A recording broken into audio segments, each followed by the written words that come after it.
Ja, hallo, ich bin Kai Edmund Bogatzky. Ich bin Editor, Regisseur von diversen Independent-Filmproduktionen und habe jetzt mit The Behemoth meinen zweiten Spielfilm produziert. Und ich freue mich jetzt sehr, endlich mal nach langem Instagram-Austauschkontakt bei Viva la Movilution dabei zu sein. Kai, servus, grüß dich, schön, dass wir dich da haben. Hi, ja, ich freue mich hier zu sein. Kai, manche Leute kennen die vielleicht nicht, weil das deutsche Genre-Kino ja hübsch am Zahnfleisch daherkommt und von manchen Leuten auch null Chance kriegt, beziehungsweise von der Finanzierung verachtet wird. Erklär mir ein bisschen die Leute, wer du bist und was du so machst. Also ich bin hauptberuflich eigentlich als Editor tätig also ich sag mal so, der Geldjob ist Social Media, Content, Kram. Ich habe aber auch im deutschen Independent-Horrorfilm einige Projekte geschnitten, viel von Marcel Walz zum Beispiel, angefangen von La Petite Mort 2 bis hin zu Bloodfeast und jetzt seinen fast aktuellsten Garden of Eden. Und habe auch 2016 meinen ersten Spielfilm produziert, Scars of Xavier, ein fiktives Serienkiller-Drama, was in Prag angesiedelt ist und der ist ist jetzt ich glaube in 8 oder 9 Ländern mittlerweile veröffentlicht. 16 Preise weltweit gewonnen, also schon so für mich schön. Und ja, jetzt habe ich halt mit The Behemoth nach 8 Jahren, die ich gekämpft habe, um eine Finanzierung zu bekommen und auf das Thema direkt mal zu kommen, wie schwer das hier ist. 8 Jahre gekämpft, quasi einen zweiten Film auf die Beine zu stellen. Und ja, das ist mir jetzt zum Glück letztes Jahr mit Behemoth geglückt. Dann machen wir gleich einen Übergang. Wie hast du denn den Film dann finanzieren können? Es ist wahrscheinlich nicht nur eine Firma dabei, man muss sich wahrscheinlich ein wenig breiter aufstellen, vielleicht private Mittel einsetzen. Wie hast du das geschafft, den Film umzusetzen? Es ist ganz, ganz viel Klinkenputzen. Also du redest mit Leuten, es sind hauptsächlich private Leute, eigentlich sind es nur Privatleute, Privatinvestoren. Hier und da welche, die ich kennengelernt habe durch Zufall, den ich davon erzählt habe, die das dann toll fanden und gesagt haben, okay, ja, ich bin bereit, das mal auszuprobieren mit einer kleinen Summe. Mal gucken, ob was draus wird oder nicht. Und so habe ich dann das kleine Budget für den Film zusammenbekommen. Ja, also ich glaube, es sind insgesamt 10 oder 12 Leute in dem Film investiert und jeder halt von 500 € bis, ich sag mal, 10.000 € ist alles irgendwie so die Spanne, was die Leute bereit waren halt zu investieren. Okay. Wir haben ja den Film gestern schon sehen dürfen und er schaut extrem hochwertig aus. Dankeschön.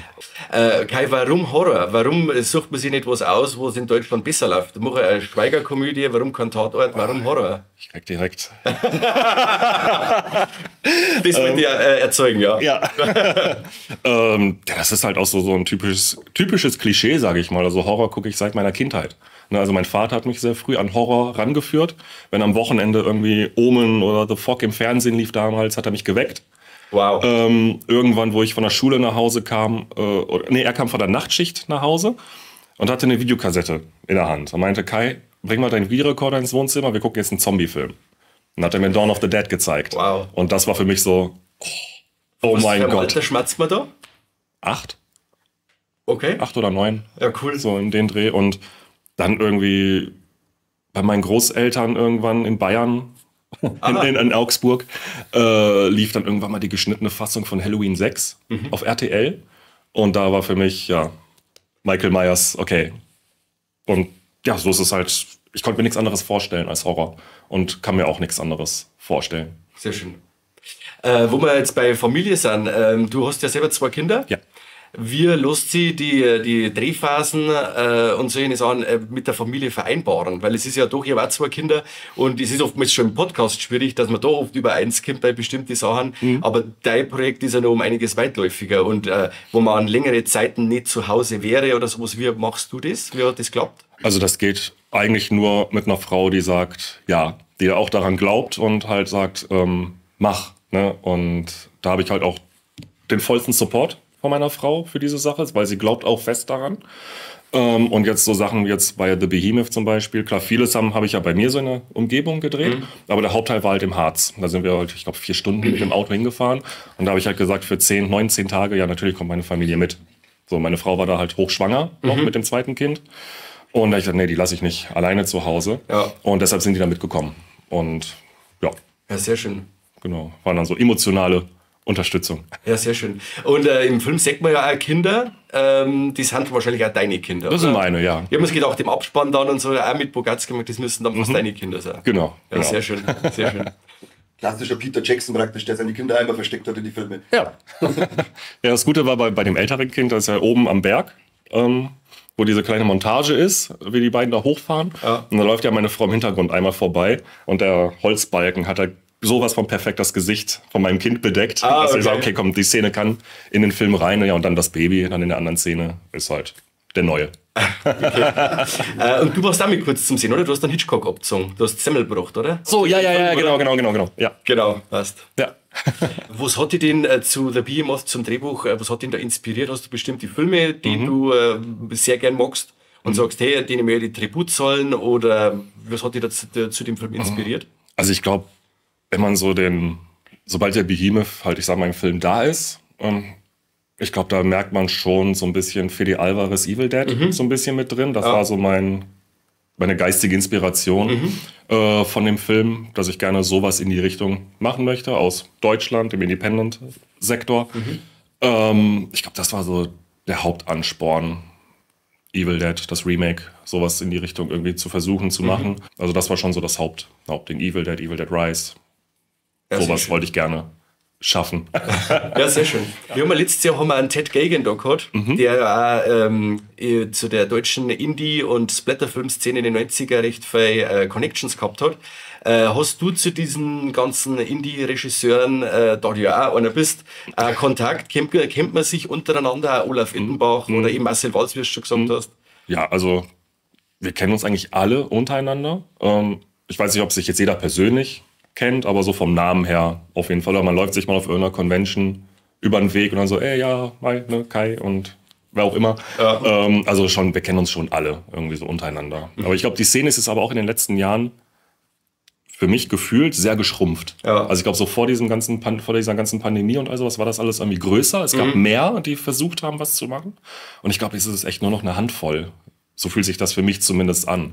Ne, also ich finde jetzt zum Beispiel Marcel, der ist jetzt auch raus aus diesem Sektor. Ich meine, der ist halt drüben in Amerika, macht da mit ganz anderen Budgets als wir jetzt hier. Ja. Aber ich glaube, man kann es ja echt, für mich, wie gesagt, gefühlt an einer Hand abzählen, wie groß der deutsche Independent-Sektor mittlerweile ist.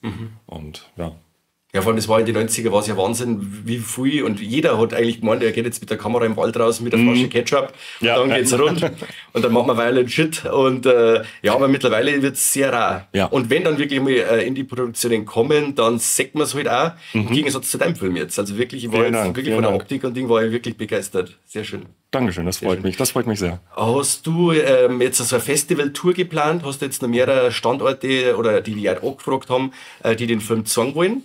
Also klar, Hardline war jetzt das erste Festival, wo er lief. Ja. Also ich habe ihn insgesamt jetzt auf 20 Festivals eingereicht über Film Freeway. Aber weltweit, oder? Weltweit, ja, genau.